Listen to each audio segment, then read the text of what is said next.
They exercised their demons by winning at Maryland on Saturday. Oh, the stressfulness. They got it. They got it done.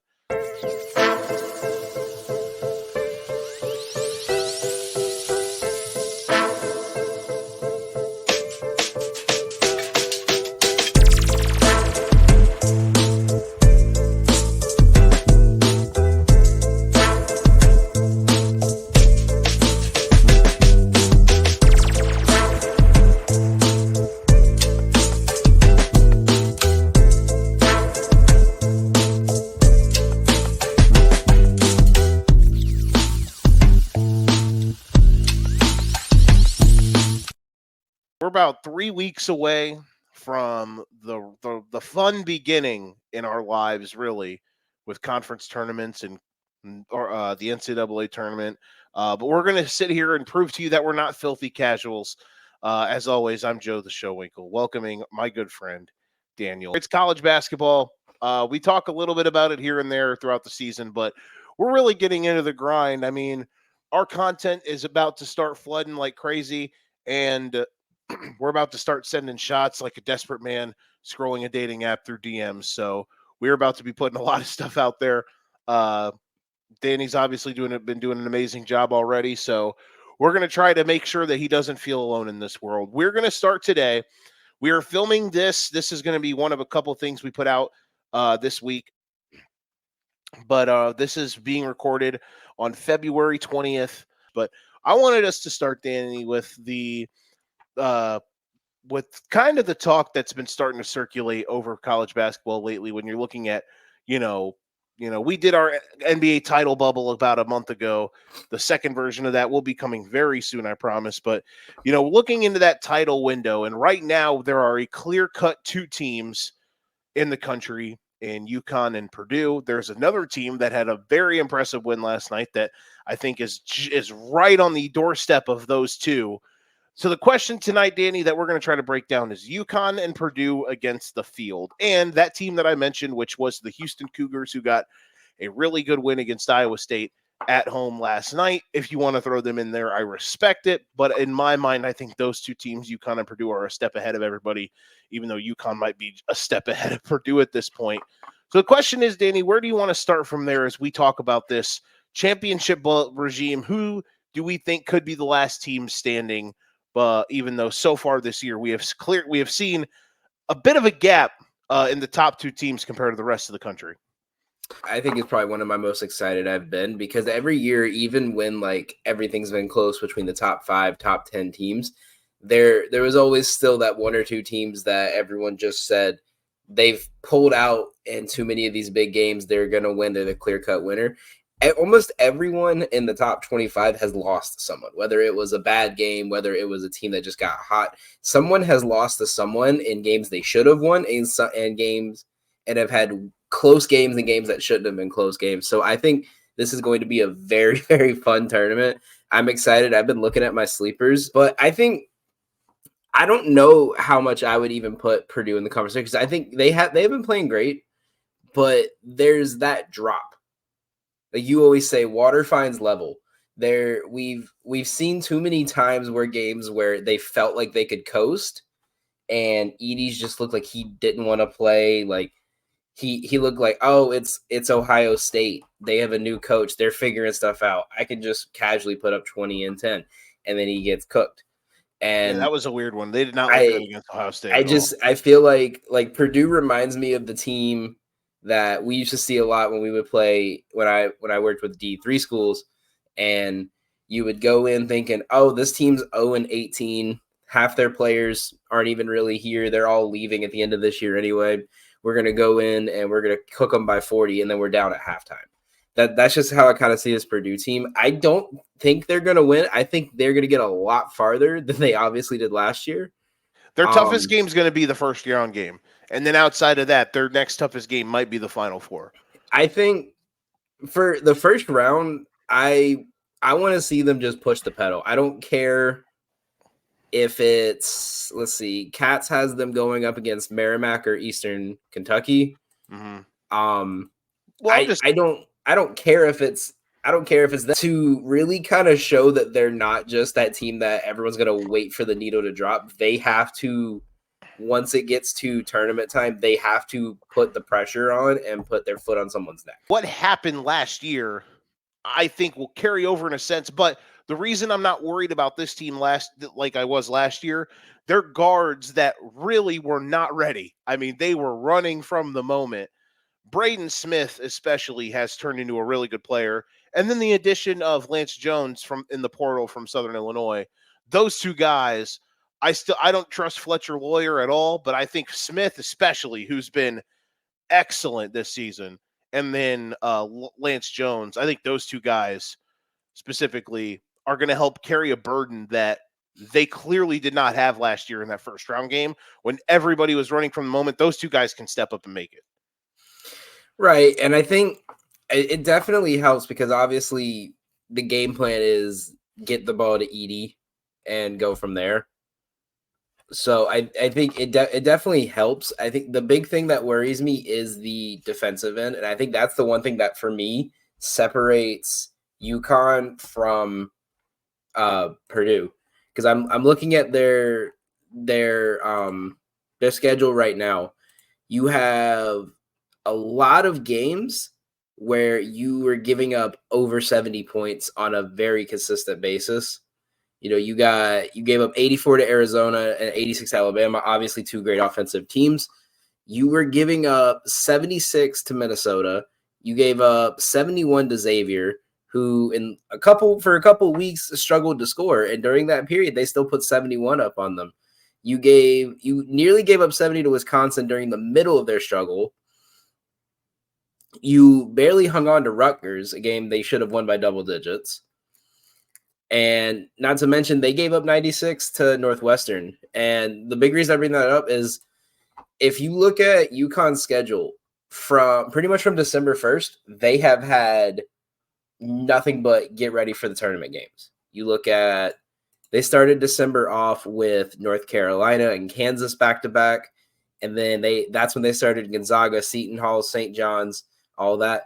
Their 26 games, they've only given up more than 70 points 5 times this year, while scoring over 70 points in, I think it was 24 of their 26 games. That to me is the difference maker because you can score as much as you want, like Purdue does. We've seen they play so fast paced, they're putting up nearly 100 almost every chance they get. But if you can't defend, what are you going to do when your shots don't hit? Yeah, and I don't think they're a terrible defensive team. Now, listen, switching gears to UConn, I might be an undercover UConn Huskies fan at this point. I love everything about that program. I loved Kemba. I loved what they did with Shabazz Napier on that championship run. Shout out to current Brooklyn Nets head coach Kevin Ollie. Last year, I mean, during the season, I remember them being great, and then they fell off, and then the tournament started. Listen, I say that. Listen, people, college basketball is my guilty pleasure to a degree. It's the thing I enjoy watching almost more than anything. So we are not coming at this as we don't pay attention. Trust us when you're listening to a couple dudes who understand what the fuck they're talking about. So last year when UConn got into the tournament, I had figured they could do well. But they proved that they were an absolute cut above everybody. And the team that was at the beginning of the year showed up at the end of the year because remember, they had that weird stretch. They lost like 5 of their first 6 or 7 Big East games, and it was a weird spot. It felt like that was happening again this year. They start off on an amazing run. They start 7-0. They lose the game at Kansas. Then they go to Seton Hall. Donovan Clingan gets hurt, and they got blasted. Well, since then, they were 10-2 at the time. They have won 14 in a row. So, everyone at the time was like, man, maybe their most important player gets hurt. Here we go again. They're going to do exactly what they did last year. Nope. They're going to play awesome. Then when Clingan comes back, it's going to show. He's going to not be out as long as everyone thought he was going to be. And then they continue to roll. And then their coup de grace of the season was just absolutely blasting Marquette. But regardless, I never understood why UConn was not the number 1 overall seed in everyone's bracketology. Well, then UConn won by 30, I think a day or two, and then the next day, Purdue loses at Ohio State, who just fired their coach a week ago. So I think those are the two teams that are clearly above, even though, again, I think UConn, listen, Danny Hurley's got that thing rolling, and even when losing a high-level big man in Adama Sanogo, they lose a fringe NBA guy right now in Austin Jackson or Andrew Jackson, and then they lose a guy who's like a good NBA rotational player in Jordan Hawkins. I still wish the Magic would have drafted him. Tristan Newton's balling, Klingon's awesome, Cam Spencer, the most prototypical Northeastern college guard ever. Rutgers transferred to UConn, who's just a dog. It's great. I love this team. I love watching this team. If I had to bet on them versus everybody, I would bet on them. But the question now is, would you, Danny, or if you want, we can lead into talking about other teams that you feel deserve to be, if not at the table. To quote Jason Williams, because he said this a couple of weeks ago, defense doesn't win you championships, but it sure as damn well helps. Mm-hmm. And that's my thing on the opposite side with Houston, who I think a lot of people with the way they've been kind of running the last couple of weeks are really looking at, is Houston plays without a doubt the best defense in college basketball. It's ridiculous. But what happens when their offense isn't there? And that's what they got hurt with last year, because that defense can help you all at once. But if your offense is only putting up 50 points a game, they also 55 points, and then you have a bad shooting night, and they're starting to figure your defense out a little bit because they're hot. What are you going to do? No, I agree. I would love to put Houston in there. I picked them to win the title last year. I thought them and Bama were going to go all the way. And then they both lost on the same day, which that was fun. But no, Houston did also kind of run into the one thing that could kill them, which is here's a team with a bunch of guards that are experienced that can also shoot from 25 feet. Because Nigel Pack, Wong, those dudes from Miller, those dudes from Miami just torched them from 3. In fairness for the neutral site case, and I'm not listen, I understand I live in the Midwest. I understand I'm an Illinois fan. I'm not Big Ten homering here because I think the Big Ten is pretty bad. I hate the Big Ten. I've always hated the Big Ten. I'm not one of those guys. In the fairness of the neutral site argument, Purdue's neutral site case is pretty damn good. It is too. But they won at Maui. My big thing with that, Tennessee and Marquette. Then in December, they beat Arizona. At the time, that was the consensus top 2 teams in the country. They beat Arizona. Granted, again, it was in Indianapolis, kind of like UConn going to Seattle playing Gonzaga. But I agree. But I also still would have UConn. I would pick UConn right now over it. My big thing, because I remember I was off work the day that the Maui Invitational started, and the first game of the day was that Tennessee-Purdue game. Do you know what time that game started local time? 9:30 in the morning. Oh my God. That was the outside of playing a low mid-major or a team they paid to come in and murder them. Mm-hmm. That was their lowest scoring game, and it was that and the Gonzaga one. Those 2 games were the first games of the tournament on the day. They were like 9:30, 10:30 in the morning, and they gave up 63-67, but they didn't score more than 71. They didn't score more than 73. I think it's one of those that if they get stuck with that 1 seed getting the early game, they're going to get screwed. Maybe. Because that's what I've noticed. It could just be coincidence. But if you look at like every one of their losses in the last couple games, it's been a day game. Yeah. It's been an early game. Like that's something to really watch for. This could be one of those like we see it with like in the NBA with the Pistons. For some reason, they play better at 1 p.m. on a Sunday. Yeah, that is weird. They take advantage of all the teams that got their city flu because they went out the night before. All right, let's take a moment here. Let's do 2 teams in each spot. 2 teams that you believe are right on the doorstep. If you believe Houston's one of them. Or maybe we should cast Houston as a bit of an in-between. So outside of Houston, because I think we both agree that they're right there, but they're also going to be insanely matchup dependent. So from outside of those three back, who are two teams that you believe are right there at this, in the reservation, and then two teams that I can't think of a good restaurant analogy, but two teams that could make a Final Four run if the matchups. They're on the wait list. Yeah, they're kind of on the they booked a reservation. You got so like two teams that are there with the buzzer waiting for a table to open up, and two teams that like booked one for a week in advance. So two teams that are right there, and then two teams that could make a run if the matchups line up. So let's start with the two teams in your mind that are right on the cusp of championship contention. So the first one I'm gonna go with, and I put my future in for them to win this, and it could be a little overhyped because being a Carolina boy and watching this rivalry is always fun.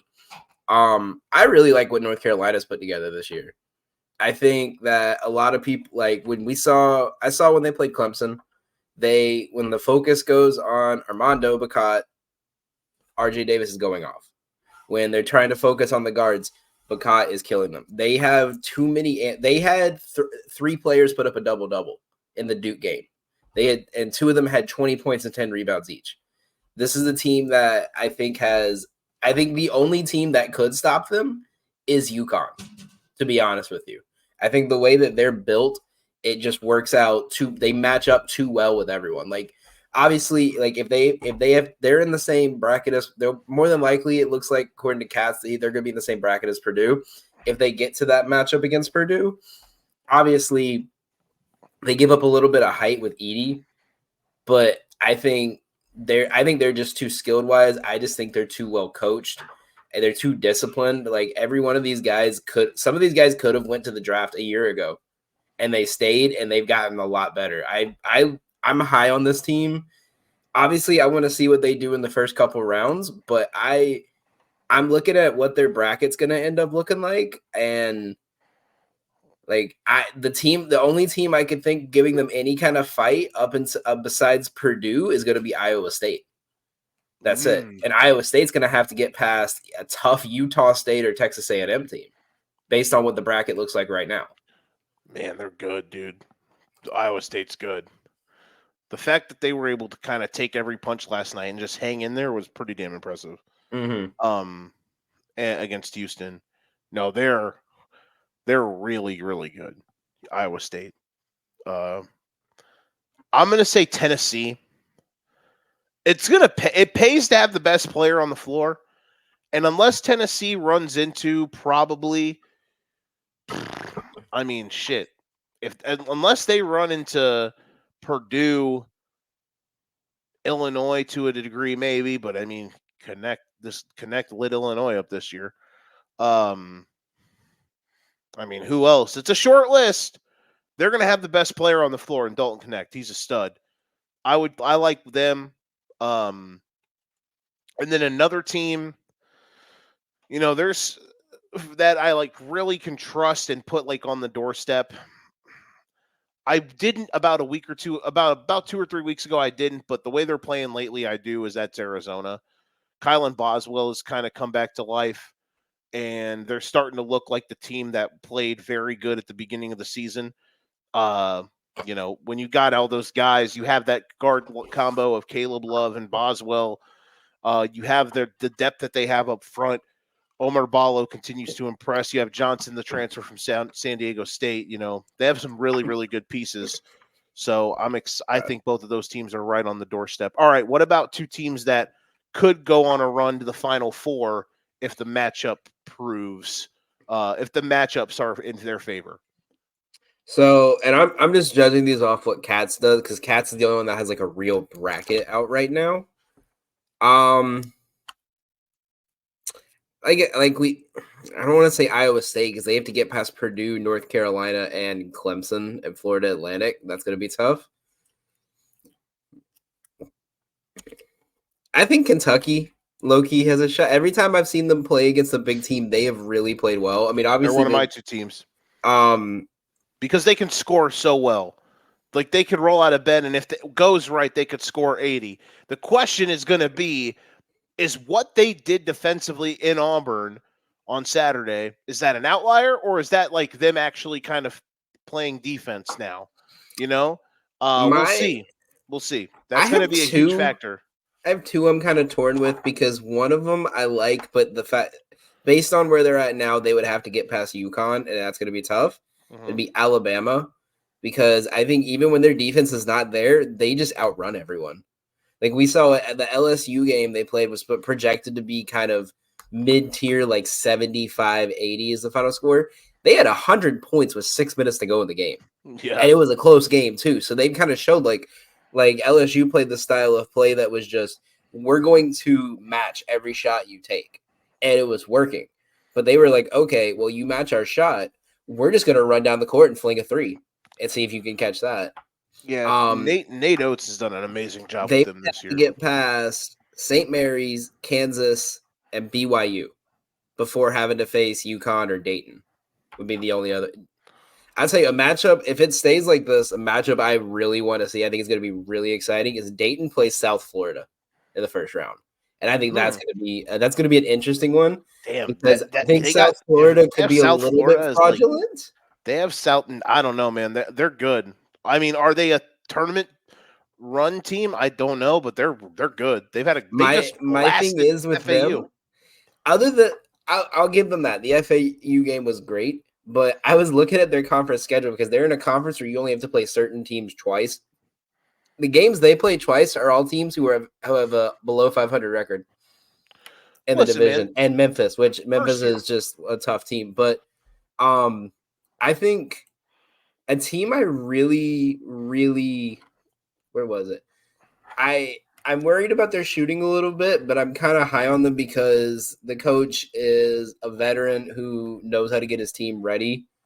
And their matchups are all teams that if you could shut them down offensively, they crumble. Virginia. They have right now Oklahoma, Arizona, and Wisconsin or San Diego State. It would be the more likely pairing right now. I saw a stat last night that kind of took that, and Virginia lost by like 30 at Virginia Tech. That's why I'm on the fence. About a week ago, I was like, they're back, and then now I don't know. Here's a stat that kind of got me. Virginia is 7-0 in games decided by 4 or fewer points. In case you were wondering why they were ranked a relatively putrid 53rd in KenPom heading into yesterday, despite being 26th in the AP poll. They're just not very good this year. And I saw that, and then I turned this game on, and they were down 51-26. I was like, all right, that makes sense. They're the ACC version of Houston, where if the defense is there 90% of the time, but if the defense is there and the shots aren't falling, you're screwed. Because what was it, like a week ago, they dominated 2 different matchups that they weren't projected to win. Then they got Wake Forest. They're projected to win by 6. Mm-hmm. The final score was 41-39. Yeah, just awful. And I was like, hey, great defense. Wake must be getting their defense together. And then they put up 40 against Virginia Tech. Last team for me, I'm going to go Homerville here, but I think it can I think they can go on a Final Four run if the matchups work, and that's Illinois. Terrence Shannon, since coming back from suspension, started rough, but I mean, lately he has been dominant. They exercised their demons by winning at Maryland on Saturday. Oh, the stressfulness. They got it done. The Michigan State loss stings a bit, but shout out to Ohio State for keeping Illinois alive in the Big Ten race.